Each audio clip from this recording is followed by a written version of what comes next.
Okay, so this is the weekly module 3 for Discrete math course, and this week we have our first exam.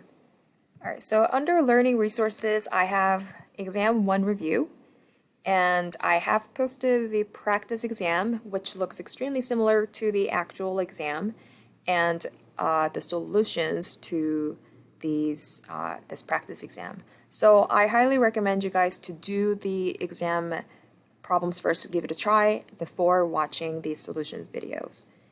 I've posted more videos that you guys can use and some things that you should know for to answer the exam questions.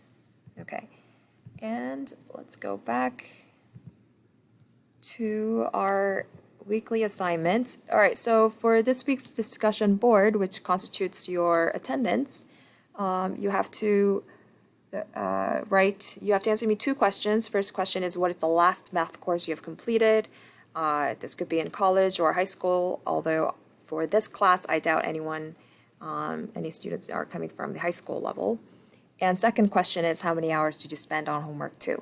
And this post should be made by 11:59 p.m. on Sunday. Okay, and here we have our first exam. So the rules of this exam is posted here. This is an open book, which means that you're permitted to use any materials posted on our Blackboard, and this includes all the videos. Please do not work with anyone. You have to completely work alone for this. Showing it or discussing it with anyone is forbidden.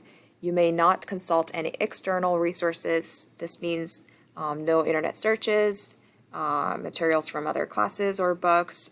Using Google to look up the answers is strictly prohibited, as well as you posting these questions online, trying to look for answers that you guys should not do.